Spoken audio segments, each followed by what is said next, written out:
ఈ రోజు లోక్సభ ఎన్నికల దగ్గరికి వచ్చినాయి. మూడంటే మూడే రోజులలో మనము పోలింగ్ కి వెళ్తున్నాము. అయితే ఈ సందర్భంగా పెద్దపల్లి పార్లమెంట్ నియోజకవర్గ ఓటర్లందరికీ నా విజ్ఞప్తి. నా పేరు వ్యాల హరీష్ రెడ్డి. నేను కూడా పెద్దపల్లి ఓటర్నే. అమెరికాలో స్థిరపడ్డటువంటి ఒక ఎన్ఆర్ఐని. అయితే దూరం నుండి చూస్తుంటే రాజకీయాలు కొందరు కంప్రమ్ అనిపిస్తాయి. ఎందుకనంటే ఇప్పుడు కాంగ్రెస్ అభ్యర్థి గడ్డం వంశీకృష్ణ ఎవరైతున్నారో అసలు ఈ పెద్దపల్లి నియోజకవర్గానికి ఆయనకున్నటువంటి సంబంధం ఏందో ప్రజలు ఆలోచించుకున్నారు ఒకసారి. ఫస్ట్ ఆఫ్ ఆల్ వాళ్ళ తాతగారు ఇక్కడ ఎంపీగా గెలవడంతో, వాళ్ళ నాయన ఇక్కడ ఎంపీగా గెలవడంతో, వాళ్ళ పెద్ద నాయన ఇక్కడ ఎమ్మెల్యే గెలవడంతో, రీసెంట్ గా మళ్లీ వాళ్ళ నాయన ఎమ్మెల్యే గెలవడంతో మళ్లీ నేను వచ్చి ఎంపీగా గెలుస్తా అని చెప్పేసి ఒక కుటుంబ పాలనను తీసుకొచ్చే ప్రయత్నం చేస్తుంది తప్ప ఈ ప్రాంతానికి, పెద్దపల్లి ప్రాంతానికి ఎక్కడో సికింద్రాబాద్ లో పుట్టి వెంకటస్వామి గారి వారసత్వం తీసుకొని వచ్చి ఇక్కడ పోటీ చేద్దాం అనుకునేటువంటి వంశీకృష్ణకి ఏం సంబంధం? ఒకవేళ ఆయన నిజంగా రాజకీయాల్లోకి రావాలి అని అనుకుంటే పెద్దపల్లి పార్లమెంట్ సెగ్మెంట్ లో 7 అసెంబ్లీలలో ఆయన కాంట్రిబ్యూషన్ అయింది.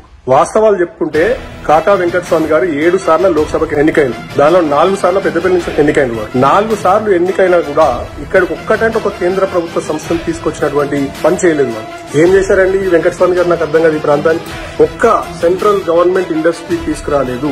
I'm challenging this to mister Vivek గారు. If you have any proof that your father has brought any industries to Peddapalli segment, just show us. ఏమున్నాయి చెప్పండి. మీరే కోట్లకు పడగలెత్తిండ్రు. ఆశామాషి 10 కోట్లు కాదు, 100 కోట్లు కాదు, 1000 కోట్లకు పడగలెత్తిండ్రు. Now you are the 7th or 8th largest richest politician in the country. ఆ లెవెల్ కి మీరు ఎదిగినరు.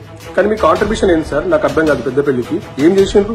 ఇక్కడ మా రామగుండంలో, పెద్దపల్లిలో, మంచిర్యాలలో రైల్వే స్టేషన్స్ ఉంటాయి. కనీసం ఒక్క రైల్వే స్టేషన్ అన్న జంక్షన్ గా మార్చగలిగిందా మీరు? ఒక్క కేంద్ర ప్రభుత్వ సంస్థని ఇక్కడ తీసుకొచ్చి పెట్టుబడి పెట్టి ఇక్కడ కేంద్ర ప్రభుత్వ ఉద్యోగాలు కల్పించగలిగిందా? ఒక్క కేంద్ర ప్రభుత్వ మెడికల్ కాలేజ్ ని గానీ, లేకపోతే ఒక ఇంజనీరింగ్ కాలేజ్ ని గానీ, ఏదో ఒక కాలేజ్ మైనింగ్ కాలేజ్ ని గానీ ఏమైనా ఎస్టాబ్లిష్ చేయగలిగినారా? ఇక్కడ మీరు ఏం చేసిండ్రు? మీ నాన్నగారు చేయలేదు, మీరు చేయలేదు. ఇప్పుడు మీ కొడుకు ఏం చేస్తారని ఇక్కడికి వస్తున్నాడు. Your son is a perfect epitome of dynasty politics. Yes, I say this. మీరు నిజం కాదు అని అనుకుంటే ప్రూవ్ చేయండి. అంటే మీ డాడీ తర్వాత, మీ తర్వాత మీ కొడుకు, మళ్ళీ వాళ్ళ కొడుకు, ఇదేనా ఇక తతంగం? అందుకే కేసీఆర్ గారు పర్ఫెక్ట్ గా మంచిర్యాల సభలో క్లియర్ గా చెప్పారు. ఆగర్భ శ్రీమంతుడికి, భూగర్భ శ్రామికుడికి మధ్యలో పోటీ జరుగుతుంది. 25 ఏళ్లు మీ మధ్యలో సింగరేణి ప్రాంతంలో వర్క్ చేసినటువంటి కార్మికుని కోటేస్తారా? లేకపోతే 1000 కోట్లకు పడగలెత్తి ఎంపీ అయినాక కూడా ఢిల్లీ లేదా లండన్ లేదా అమెరికాలో ఉండి జల్సాలు చేస్తున్నటువంటి ఒక వ్యక్తికి ఇస్తారా? ప్రజలు ఆలోచించుకోండి. ఒక 25-30 ఏళ్ల నుంచి గెలిపిస్తున్నాం వీళ్ళ కుటుంబాన్ని. 15 సంవత్సరాలు కేంద్ర మంత్రిగా ఉన్నప్పుడు ఒక్క సంస్థను తీసుకురాలేరా అండి? ఇందిరాగాంధీ హయాంలో, రాజీవ్ గాంధీ హయాంలో, మన్మోహన్ సింగ్ హయాంలో కేంద్ర మంత్రిగా ఉన్నారు. ఒక్క కేంద్ర ప్రభుత్వ సంస్థ రావద్దా? ప్రజలు ఆలోచించుకోండి. ఒక ఆగర్భ శ్రీమంతునికి, భూగర్భ కార్మికునికి మధ్యలో పోటీ జరుగుతున్నటువంటి ఈ సందర్భంలో పెద్దపల్లిలో మీ మధ్యలో మెదిగి, మీ మధ్యలో ఎదిగి, మీ మధ్యలోనే ఉండి, మీ మధ్యలోనే నివసిస్తూ మీ కష్టాలు తెలిసినటువంటి వ్యక్తి కొప్లీశ్వర్ గారిని గెలిపించండి.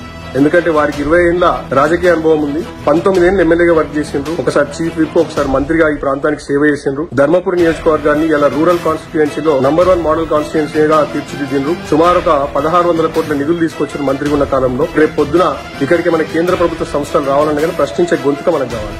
ఆ ప్రశ్నించే గొంతుక కేవలం బీఆర్ఎస్ పార్టీది, దట్టు కేసీఆర్ గారిది అండ్ కొప్లీశ్వర్ గారిది అవ్వాలి. అవుతుంది కూడా. ప్రజలు ఇది గుర్తుంచుకొని దయచేసి కొప్లీశ్వర్ గారిని, కేసీఆర్ గారిని కారు గుర్తుని గెలిపించండి. Thank you.